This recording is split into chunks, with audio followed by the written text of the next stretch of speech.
সুপ্রভাত। তোমরা কেমন আছো? আজকে দেখো প্রচণ্ড হারে বৃষ্টি হচ্ছে। আমি তোমাদের এইভাবে দেখাচ্ছি, দেখো। কিছুক্ষণ আগে তো বিশাল বৃষ্টি। আমি এই ছাদের গেটের সামনে দাঁড়িয়ে আছি। সকাল থেকে ভালো রোদটা ছিল, কিন্তু এখন প্রচণ্ড বৃষ্টি। যাই হোক, চলো আজকে রান্নাটা তোমাদের দেখাই। আজকে আমি আমার রেসিপিতে কী করব সেটা তোমাদের দেখাচ্ছি।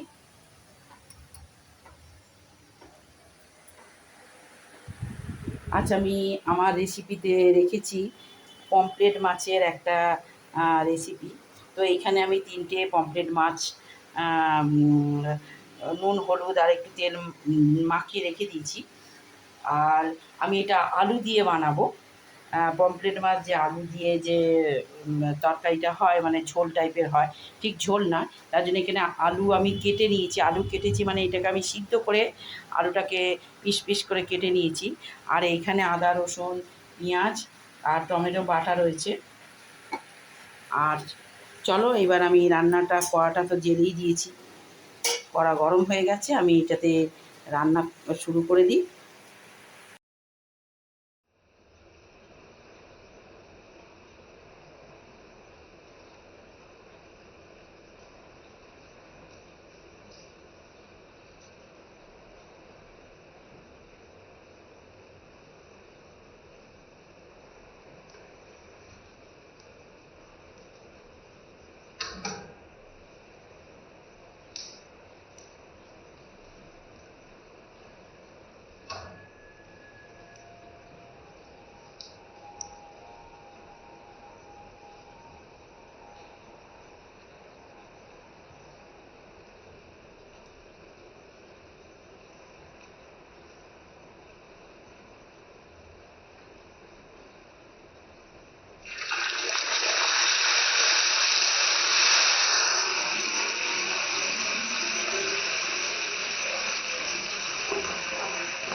আমার মাছগুলো দেখো সব ভাজা হয়ে গেছে। আমি মাছগুলো বেশি কড়া করে ভাজিনি। বেশি কড়া করে ভাজলে মাছগুলো শক্ত হয়ে যায়, চামড়া চামড়া হয়ে যায়। ওই জন্য একটু হালকা করেই ভেজেছি।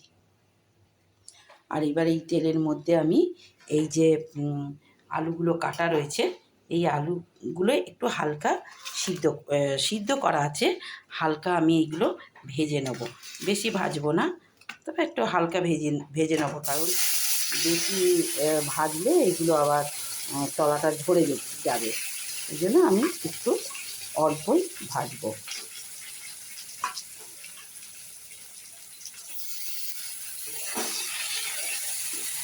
তারপর আমি এইগুলো ভাজা হয়ে গেলে, একটু ভাজা হয়ে গেলে, একটু লাল হয়ে গেলে, তারপর আমি কী করি পরপর দেখাতে থাকবো। এরপরে আমি কি করব সেগুলো আমি দেখাবো। তোমরা দেখতে থাকো, ভালো লাগবে।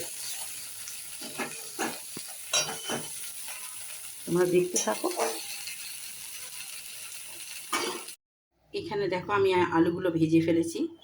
এইখানে আমি আলুটা যেহেতু সিদ্ধ করেছি তখন নুন দেওয়া ছিল না, তো আমি একটু নুন আর হলুদ দিয়ে আলুগুলোকে একটু ভেজে নিয়েছি। এইবার আমি এই তেলের মধ্যে আদা রসুনের যেই পেস্টটা আছে এইটা আমি এর মধ্যে ঢেলে দেবো।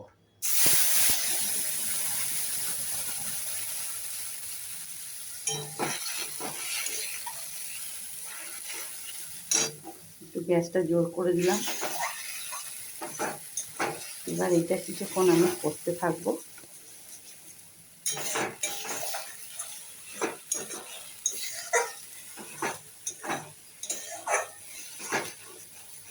তারপর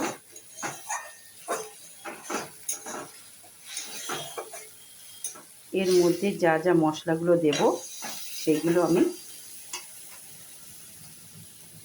পরপর দেখাতে থাকবো। এই যে এইখানে আমি রেখে দিয়েছি হলুদ, কাশ্মীরি লঙ্কা, গোলমরিচের গুঁড়ো আর একটু জিরে গুঁড়ো, এইগুলো একসাথে মিক্সড করে এখানে রেখে দিয়েছি। আর নুনটা এখন আমি দিইনি, নুন আমি পরে দেব। তো এটা এখন একটু কষতে থাক, কারণ পেঁয়াজ রসুন আদার এই গন্ধটা একটু তাহলে বেরিয়ে যাবে। পেঁয়াজের গন্ধ আছে একটা, কাঁচা গন্ধ বা রসুনের। তারপরে আমি মশলাগুলো দিয়ে তারপর আরেকটু কষতে থাকবো।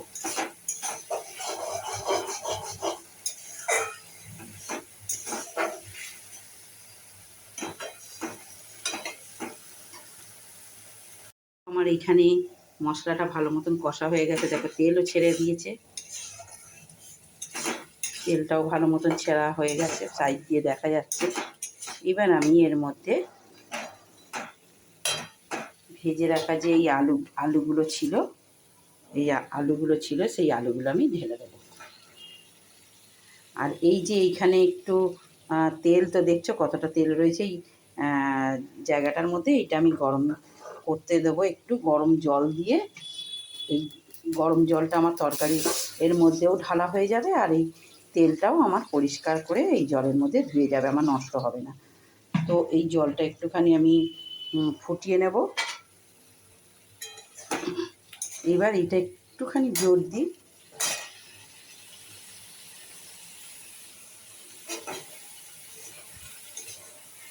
জোর দিয়ে এটা আমি একটু কষতে থাকবো। এর মধ্যে আমি সব মশলাগুলো দিয়ে দিয়েছি, তোমাদের আমি আগেই দেখিয়ে দিয়েছিলাম যে কি কি মশলা এর মধ্যে দিয়েছি। তবে এর মধ্যে লাস্টে একটু গরম মশলাও দেওয়া যায়। আমার এখন গরম মশলা আজকে বাড়িতে নেই, তো আর ধনে পাতাও দিলে খুবই ভালো লাগে, কিন্তু দুটোই আমার আজকে বাড়িতে নেই। তো আমি আজকে পারবো না ওইগুলো দিতে, ওইগুলো ছাড়াই আমি এই মাছের রেসিপিটা বানাচ্ছি। আর এইখানে দেখো জলটা বসিয়ে দিয়েছি।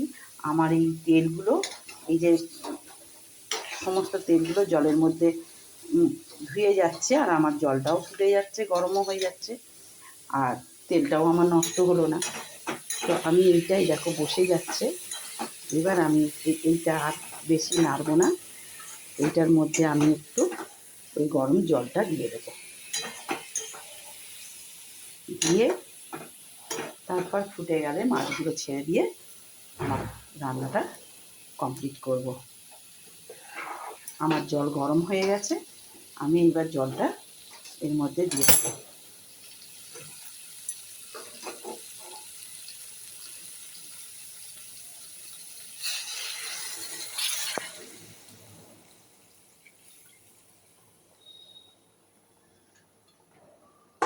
আর আমার জল লাগবে না, এটা আমি বেশি ঝোল বানাবো না, এটা একটু মাখা টাইপের করব, যার জন্য আমার আর জলের দরকার নেই। এই জলটা ফুটলেই আমার হয়ে যাবে, কারণ আমার আলু সিদ্ধ আছে, তো আমার বেশি জল লাগবে না।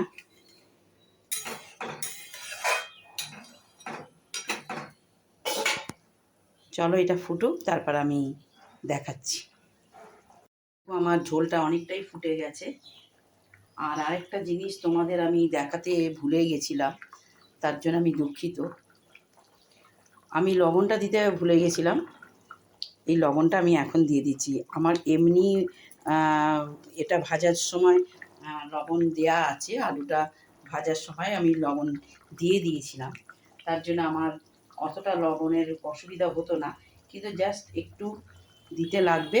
এই ঝোলটা একটু তো রাখবো, তার জন্য আমি অল্প একটু লবণ দিয়ে দিলাম। এইবার আমি একটু ঘেঁটে দেবো, দিয়ে আমি এইবার মাছগুলো এক এক করে ঝোলের মধ্যে ছেড়ে দেবো।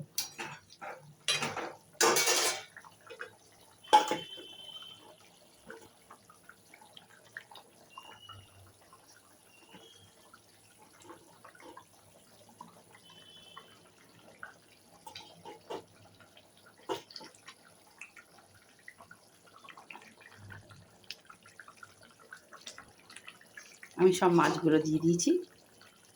এবার একটু এটা চাপা দিয়ে আমি ফোটাবো, যাতে মাছের মধ্যে মশলাগুলো ঢুকে যায়।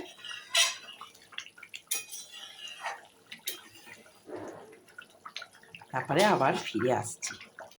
দেখো আমার এই মাছের যে রেসিপিটা আমার হয়ে গেছে, কমপ্লিট হয়ে গেছে। এবার আমি আস্তে আস্তে নামিয়ে দেবো।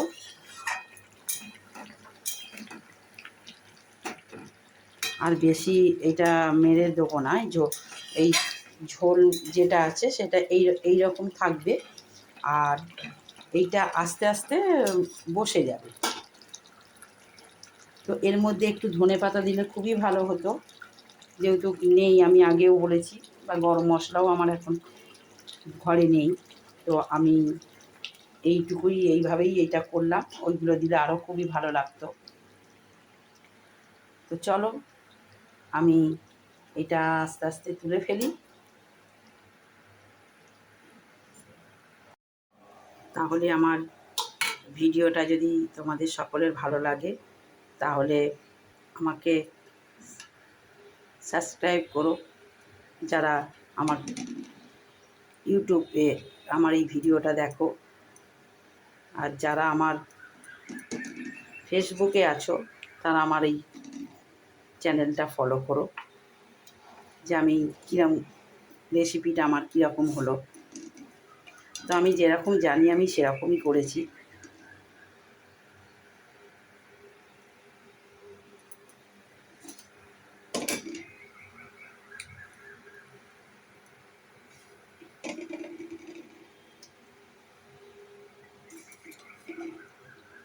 আর আমার এই রেসিপিটা যদি ভালো লাগে, কমেন্ট করো, আর ভালো লাগলে একটা লাইক করো।